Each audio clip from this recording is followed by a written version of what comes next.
I forgot to give a little sooner of an update, but the front axle is under the truck. Still have to do the U-bolts on this side, and I'm working on tightening up the other side right now.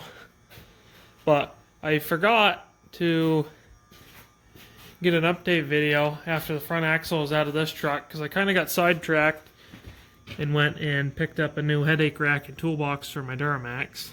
So that's where I'm at right now, and then after I get the front end all bolted in, I'm going to work on swapping the rear end, even though the rear end, I don't have any U-bolts for it yet, but I figured it'd at least be under there. That way when the U-bolts show up, I can just tighten it up and it'll be that much closer.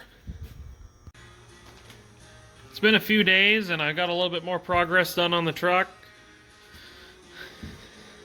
Front axle is in completely, everything's connected. I've got the torque converter bolted up, front drive shafts in, tranny cooler lines are ran, the transmission cooler is mounted in behind the grill. Got the front axle under this truck so it's not hanging off the motor crane. And now I'm getting ready to mount the new trans tunnel. Doesn't have a hole in it for the shifter because we put an automatic in it instead of the 4-speed. So, getting ready to put that in, as well as the racing seats out of this truck and the Hurst quarter stick shifter. It's gonna be pretty simple, really. When I made the framing for these seats, made the framing bolt right into the original seat holes that were to hold the bench seat in, and the shifter bracket just bolts right to the seat frame, so that'll be all easy to bolt into the truck. Then we're going to swap the rear end over to here. I still have yet to find U-bolts, so this little project right here has been put on hold, and I've been trying to do a couple other things on the truck while I try to source U-bolts.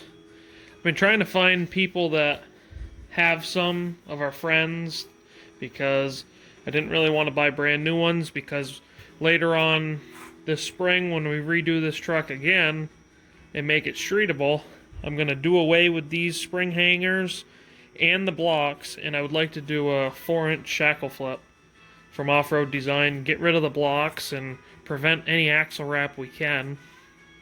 But since I haven't put the new back half on the frame, I figured probably shouldn't waste any time in putting the shackle flip in now, so I'm just going to try and find some used U-bolts for now. But if I have to buy some, it's not the end of the world. When I'm done using them, I'll hang them on the shelf and use them for another project down the road. You having fun yet, Kyle? Oh, yeah. Well, Kyle works extra hard getting those nuts off the U-bolts. This side's all ready to be apart. The nuts are off. This axle is out of this truck and rolled out. And since the last little update, I got the seats in and the shifter mounted. I don't know if you can tell or not, but I have to reroute the shifter cable because the hole in the floor that I went through didn't allow the cable to go all the way to the transmission, so I've got to reroute it. But finally getting the rear axle changed, and maybe sometime in the next century I'll have this video all together and uploaded. This fucking ton better come out. Stay tuned. She is looking good, all dressed up. Tethers on, front dress, carburetor's on, fuel lines ran. Had a heck of a time trying to figure out a power steering bracket, because the piece that I have that went to the original mount in the header didn't fit, and none that I found could fit with that specific bracket. So luckily, in the amount of parts that I have, I had this power steering bracket for an electric water pump. And I put it on there and it worked mint with the mechanical setup. So that's a score.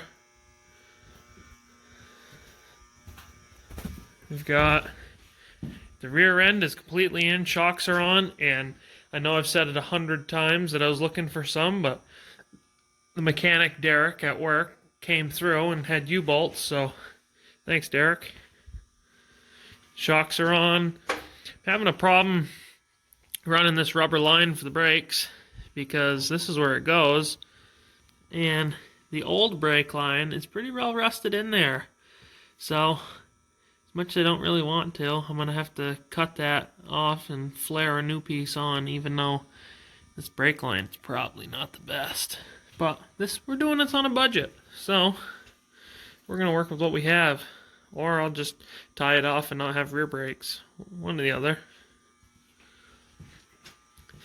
Just coming along. The next order of business is pulling it outside with the backhoe, putting the back bed on it because the back bed is where the fuel cell is, and that's where it's mounted. But I took the actual inner cell out to clean it because I didn't know if it had bad gas in it or water from sitting for all these years, but turns out it didn't. But I ran into a problem when I took it all apart. The feed line fitting, which was actually over on the bench, when I took the line off it, somebody previously put it on there cross thread. All the threads are stripped right off. So now I have to wait until Monday to go down to the closest shop that I know that has these and get some, along with getting some fuel for this thing. So that's where I'm at. The list is getting shorter. Very shorter. My brother is going to come up here tomorrow and give me a hand pulling it out with the backhoe, dropping the bed on it, and rolling it back in. Kind of a pain. I wish the fuel tank was mounted like this one is, but this truck going on the road, and and all the body work and whatnot I already have to do on it. I really don't want to cut a big hole in the bed, so we're gonna do this the hard way, and hopefully it works out. But next video, this thing will be running, and we will be testing it out. I am so excited to try it out. I'm going to add a little clip in here at the end of this motor running in my uncle's truck before we took it out. It's gonna be pretty cool. Locked front and rear, high horsepower small block in the snow. So stay tuned. And if I'm trying to do the best I can on these videos, I know this one's taking a little bit longer to get out, but if you like it, like, subscribe, comment, whatever you want to do. And I know the content's probably pretty boring right now, working on the same thing, but I think it's actually snowing right now, but it's snowing outside and it's not very nice. So hopefully later on, and once it gets warmer outside, we can make some better content. But for now, working in the shop is where I like to be.